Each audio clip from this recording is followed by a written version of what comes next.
Je n'ai pas publié de vidéo sur mon projet de vie en autonomie dans la forêt depuis plus de 3 mois. Et je vous dois des explications car vous êtes nombreux à attendre un nouveau journal de bord sur ma chaîne et à m'envoyer des messages chaque jour pour savoir ce qu'il se passe. Alors voilà.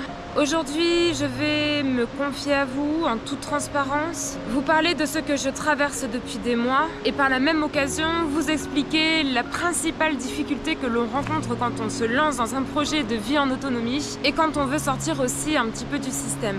Et vous parler aussi des solutions qui existent et qui sont parfois très difficiles à mettre en place. Si mon expérience, aussi bien le positif que le négatif, peut servir à certains d'entre vous, eh bien tant mieux. Restez bien jusqu'à la fin de cette vidéo car j'ai quelque chose de très important à vous dire en conclusion. Et si cette vidéo vous plaît, bien évidemment, n'oubliez pas de vous abonner et de me laisser un petit commentaire. Pour ceux qui débarquent sur ma chaîne et qui ne me connaissent pas encore, je vous fais le petit topo rapidement. Après des années d'errance dans une existence qui ne me satisfaisait pas, un beau matin, j'ai décidé de tout plaquer pour aller vivre dans la forêt, non raccordé au réseau public d'eau et d'électricité, en site isolé, donc accessible exclusivement à pied ou en brouette sur plus d'1 kilomètre. Je construis depuis plus de 2 ans ma maison autonome. Je cultive ma terre pour gagner en autonomie alimentaire. Je produis mon électricité avec le soleil. Je récupère l'eau de la rivière et d'une source et je la filtre pour la consommer. Je fais moi-même mon bois de chauffage et je me chauffe avec un poêle à bois. J'essaye d'apprendre chaque jour comment vivre plus simplement, plus autonome, plus en adéquation avec la nature qui m'entoure et avec ma nature profonde. Mon projet n'est pas juste d'avoir une cabane dans la forêt et de vivre recluse comme une ermite à me nourrir de feuilles et de cailloux, mais au contraire, de créer un véritable écolieu, une terre d'abondance, d'accueil, de rencontres et de partage. Un lieu où construire ma vie comme je l'ai toujours rêvé, vivre mes rêves au lieu de rêver ma vie, et créer du lien avec des humains qui, comme moi, désirent plus que tout se battre pour créer un nouveau monde. Mon projet, c'est enfin d'être heureuse et plus que tout, d'être libre.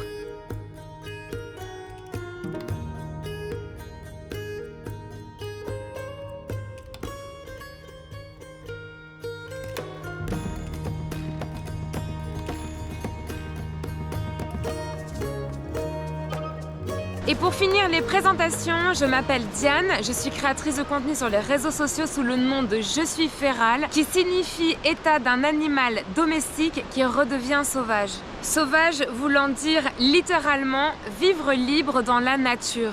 C'est ce à quoi je travaille dur chaque jour de ma vie depuis 2 ans.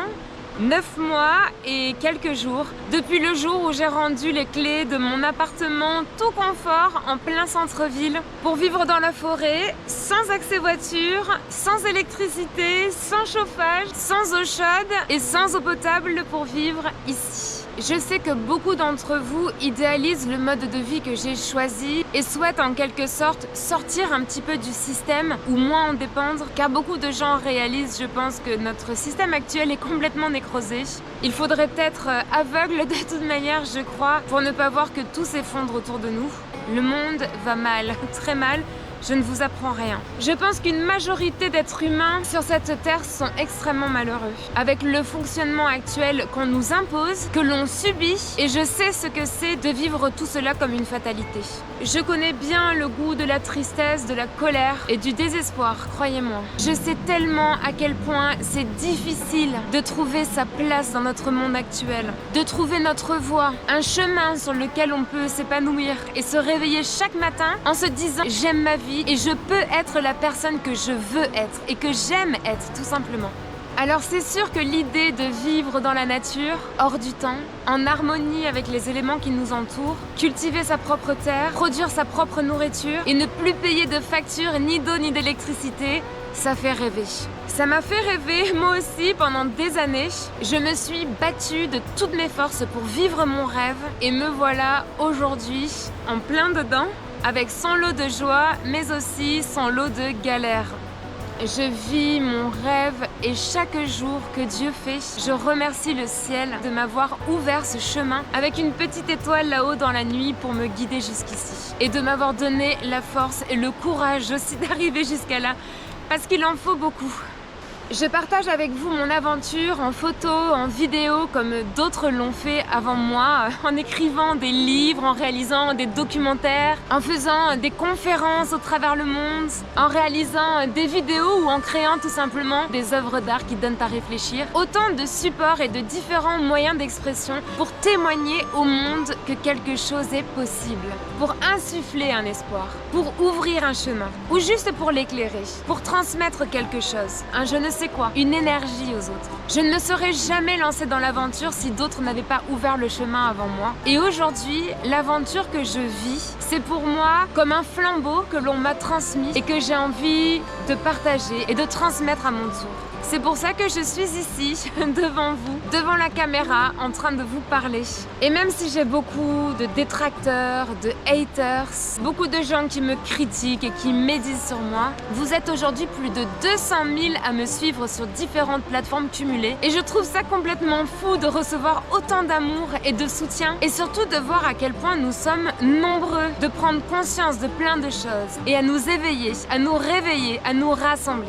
Le monde va mal, mais le monde change, car l'humain change. Ça fait donc plus de 2 ans maintenant que vous me voyez chaque jour, sans relâche, galérer à descendre du matériel à pied ou en brouette, à faire des milliers de choses que j'apprends sur le tas, car je ne suis pas une professionnelle de la construction des maisons autonomes. Je pars vraiment de rien, je suis novice en tout. Juste un peu beaucoup curieuse et un petit peu beaucoup débrouillarde aussi, je dois dire.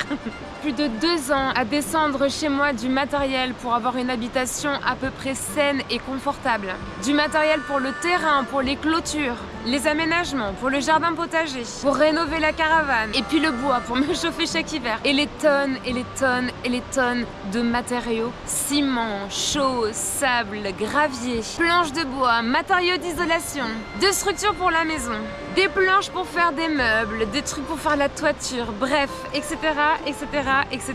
On a descendu aussi des trucs rigolos en brouette, un groupe électrogène de 120 kg, toute l'installation solaire, un frigo, une gazinière, un lave-linge, toutes mes affaires aussi quand j'ai emménagé et tous mes livres. Ça pèse lourd les livres. Bref, quand je pense à tout ce que l'on a dû acheminer en 2 ans, à pied ou en brouette, je réalise à quel point mon projet est fou, difficile et éprouvant. En fait, ça fait plus de 2 ans que je n'ai pas sorti la tête de l'eau, pas même une seule fois. Entre les allers-retours brouettes tous les jours, les vidéos pour vous, mon métier de chanteuse et vidéaste que j'ai énormément négligé parce que je peux pas être sur tous les fronts, la vérité, c'est que je n'y arrive plus. Je ne m'en sors plus. Je suis en burn-out total. Et je ne vous parle même pas de mon état physique. On m'a opéré de l'épaule l'année dernière, elle recommence à me faire mal et j'ai bien peur de devoir repasser sur le billard l'année prochaine. Je retourne en ce moment au kiné 2 fois par semaine pour essayer de limiter les dégâts, mais je croule sous les trucs à faire, sous les priorités, sous les urgences. Et seule, avec le peu de moyens que j'ai et le peu de compétences que j'ai, je dois bien me rendre à l'évidence que je n'y arriverai jamais.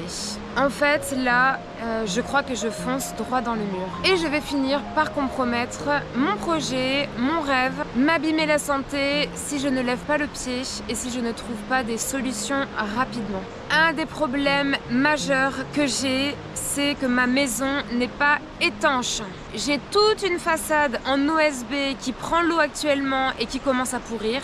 J'ai tous mes Velux qui fuient. J'ai de l'eau qui s'infiltre à plusieurs endroits dans la maison. Bref, ma maison n'est pas encore hors d'eau. Je fais beaucoup de récup depuis le début de mon projet, mais j'ai du mal à trouver les matériaux dont j'ai besoin la plupart du temps. Et je n'ai pas assez d'argent pour acheter tout le matériel qu'il me manque pour avancer et pour avoir enfin une maison étanche et bien isolée. Alors je me démène depuis des mois et des mois à bosser comme une malade pour essayer de rentrer un petit peu d'argent. J'ai réussi heureusement à trouver de l'aide, des abonnés qui m'ont donné beaucoup de matériel. On m'a donné aussi des conseils précieux, des expertises professionnelles. Et j'ai tellement de choses à apprendre que je passe aussi ma vie à lire, à me documenter, à regarder des tutoriels sur internet pour apprendre. J'accueille aussi à la maison depuis quelques temps des woofers qui m'ont bien aidé et qui amènent eux aussi leur pierre à l'édifice. J'ai des amis aussi qui m'aident parfois et ma famille bien évidemment. Mais malgré tout cela, il y a des problèmes qui ne peuvent pas trouver de solution parce que depuis 2 ans, j'ai négligé un point très important, le nerf de la guerre, l'argent. Alors, je suis désolée, mais je vais casser un mythe et vous dire la vérité sur comment réussir à vivre en autonomie et sortir un petit peu du système. Eh bien, il vous faut de l'argent au départ. Selon l'envergure de votre projet, bien évidemment, il vous en faudra plus ou moins, mais sans argent, absolument rien n'est possible. Sauf évidemment si votre projet, c'est de retourner à l'âge de pierre et de faire de la photosynthèse comme les arbres. Et ceux qui disent « Oui, mais sortir du système, c'est renoncer à l'argent. L'argent, c'est le capitalisme. Vivre en autonomie, c'est vivre sans argent. » Bah écoutez, faites-le. Lancez-vous dans un projet de vie en autonomie sans argent et vous m'en direz des nouvelles. Quoi que l'on fasse dans cette vie, sur cette planète, nous aurons toujours besoin d'un minimum d'argent. Même si on réduit nos besoins à l'essentiel. Et ce n'est pas une mauvaise chose. L'argent, ce n'est pas quelque chose de mauvais. C'est ce que l'on choisit d'en faire qui peut être bon ou mauvais. C'est ce que l'on accepte de faire pour en gagner qui peut être bon ou mauvais. L'argent, ce n'est qu'une monnaie d'échange en fait. Un système qui dit « je vaux tant » ou « ce que je fais vaut tant » et j'échange mon produit ou mon service contre quelque chose qui a la même valeur. Basta, ni plus ni moins. L'argent ne sert qu'à ça et ne devrait servir qu'à ça. Autre mythe que je me dois aussi de casser, car il ne faut pas se leurrer non plus. Un projet de vie en autonomie, ça ne sera jamais être autonome à 100% et produire absolument tout par soi-même sans l'aide de personne. Vivre en autonomie, c'est avant tout subvenir par soi-même à ses besoins essentiels et pour le reste, compter sur la communauté et sur l'entraide plus que sur le système et son gouvernement. C'est comme cela que vivaient nos anciens dans les petits villages. Chacun avait sa compétence, son produit, son service. Ils échangeaient tout ça entre eux avec leur monnaie locale, sans passer par la case URSSAF, ou en faisant aussi du troc. Et ils s'aidaient aussi gratuitement les uns les autres, car ils savaient qu'en s'aidant les uns les autres, ils recevraient eux aussi, tôt ou tard, de l'aide quand ils en auraient besoin. C'est cette autonomie-là que je vise, moi. Pas de vivre comme l'homme des cavernes, autonome à 100%, qui s'habille en peau de bête, qui n'a besoin de rien ni de personne et finit par mourir à même pas 30 ans. Mais voilà, la première chose à mettre en place quand on se lance dans un projet de vie en autonomie, c'est de mettre en place et d'assurer son autonomie financière. Et c'est comme tout, être autonome financièrement, ça demande énormément de temps et aussi beaucoup d'énergie et de sacrifices. Ça fait des années que je travaille sur mon autonomie financière et si aujourd'hui j'ai du mal à joindre les deux bouts, c'est surtout parce que c'est long et laborieux et que ça ne fait que quelques années que je travaille pour moi et pour moi-même uniquement et que je croule sous les choses à faire, sous les choses à mettre en place, les choses à apprendre, les compétences aussi à développer. Mais au départ, le plus important pour être libre et autonome financièrement, c'est de trouver une activité qui nous passionne suffisamment pour ne pas avoir l'impression de travailler tous les jours et qui nous rapporte suffisamment d'argent pour subvenir à nos besoins et pouvoir investir dans des choses qui vont nous permettre d'être chaque jour un petit peu plus autonome et d'avoir en conséquence toujours un petit peu moins besoin d'argent. Par exemple, j'ai besoin de nourriture pour me nourrir, je vais travailler pour gagner de l'argent et investir dans un terrain que je vais cultiver pour ne plus devoir acheter ma nourriture mais la produire par moi-même.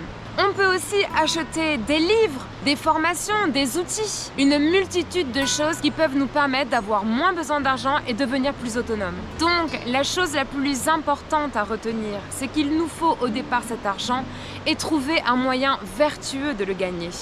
Et ça, c'est à chacun de trouver sa voie et de trouver le courage de se lancer aussi. Ma voie à moi, c'était tout d'abord de gagner un petit peu d'argent en chantant. Je suis aujourd'hui et depuis quelques années chanteuse, principalement pour l'événementiel. Ça me permet d'avoir un minimum pour vivre, pas vraiment pour investir parce que c'est un métier qui depuis quelques années se précarise énormément. Mais bon, ça c'est un autre sujet. À côté de ça, je suis vidéaste. Avec un ami, on a une toute petite production de films qu'on vend sur internet. Mais c'est surtout pour le fun, parce que ça nous rapporte pas beaucoup d'argent. On va dire que c'est le beurre dans les haricots, quoi. Il y a aussi mon métier de créatrice de contenu qui me rapporte un petit peu d'argent. Les vidéos que je fais sur les réseaux sociaux, mais aussi sur ma chaîne YouTube. Mais là aussi, je n'ai pas assez de temps pour m'y consacrer pleinement. Faire des vidéos, c'est très long, entre l'écriture, le tournage, le montage, la post-production. C'est vraiment un métier qui demande de s'y consacrer à plein temps.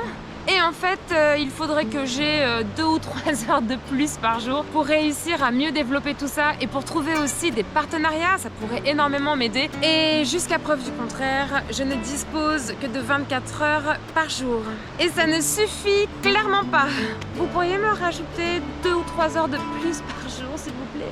Et là, clairement, je suis complètement bloquée parce que mes 3 activités professionnelles ne me rapportent pas suffisamment d'argent pour avancer sur les choses les plus urgentes de mon projet.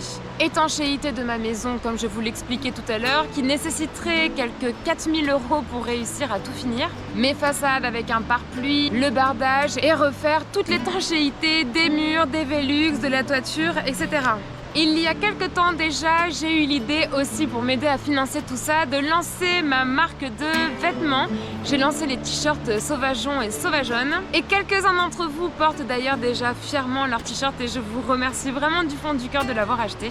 Mais comme je suis tout le temps débordée, voire carrément complètement à bout comme en ce moment, physiquement, psychologiquement, émotionnellement, je n'ai jamais vraiment pris le temps de faire une véritable promotion de mes t-shirts pour essayer d'en vendre le plus possible. Il faudrait que je communique plus dessus, que je fasse un shooting photo pour avoir quand même des belles photos promotionnelles et je n'ai jamais pris le temps de m'occuper de tout ça. Alors qu'il suffirait juste que je vende 300 t-shirts pour réussir à finir absolument toutes les choses urgentes de mon projet. 300 t-shirts, c'est tout.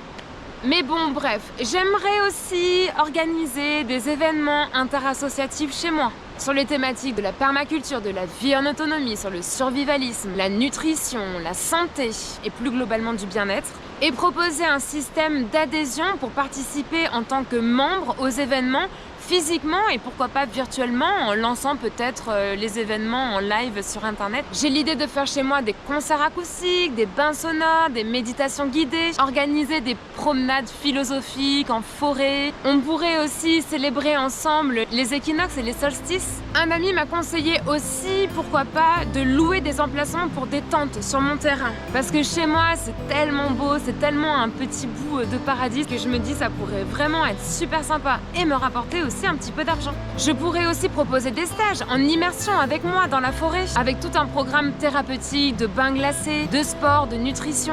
Je pourrais aussi proposer mon habitation plus tard comme gîte. Mais bon, tout ça c'est vraiment pour dans quelques temps, car j'ai énormément de travail ici sur l'aménagement du terrain, sur les travaux de la maison, avant de pouvoir vraiment accueillir du monde ici. Bref, il y en a des idées, hein, mais il faut le temps pour mettre en place tout ça. Et c'est tellement le bordel dans ma tête et j'ai tellement un problème avec l'organisation et les priorités que pour l'instant, je ne fais que me noyer dans un verre d'eau. Mais voilà, je crois vous avoir à peu près tout résumé. Le pourquoi du comment, je suis à bout et qu'en ce moment, je n'y arrive plus. Depuis 2 ans, je ne vois plus le bout du tunnel. Et même si je sais que les premières années d'un projet comme le mien sont toujours extrêmement difficiles, je vous avoue que j'ai vraiment hâte de finir les choses urgentes pour pouvoir enfin me reposer un peu. Si vous avez des idées à me donner d'ailleurs sur comment réussir à lever des fonds avec mon association et comment réussir à financer un petit peu mieux mon projet d'écolieu, vous pouvez me contacter par email. Je vous mets mon adresse mail en description de cette vidéo. Et bien sûr, si vous souhaitez m'aider personnellement, vous pouvez m'acheter un t-shirt Sauvageonne, Sauvageon. Ils sont en vente sur ma page Tipeee. Je vous mets le lien également en description de cette vidéo. C'est le meilleur moyen pour me soutenir dès aujourd'hui. Si vous ne pouvez pas m'acheter ce t-shirt, ne vous inquiétez pas, ce n'est pas une obligation. Chacun fait comme il peut. Je vous demande de l'acheter uniquement si vous pouvez l'acheter et si ça vous fait plaisir, bien évidemment. C'est un échange, ce n'est pas une obligation. Sinon, vous pouvez aussi partager gratuitement cette vidéo ou proposer à votre entourage de rejoindre la horde des sauvageonnes et des sauvageons en achetant le t-shirt s'il leur plaît, bien évidemment. En tout cas, j'espère revenir bientôt avec une meilleure énergie pour vous refaire des vidéos sur ma chaîne plus régulièrement. Mais ces derniers temps, j'avais vraiment trop la tête sous l'eau à essayer de trouver des solutions et à bosser comme une malade pour réussir à gagner 4 sous. Et c'est vraiment difficile. Alors qu'il suffirait juste que je vende 300 t-shirts. 300 t-shirts et le problème est réglé. Allez, c'est à vous de jouer les amis.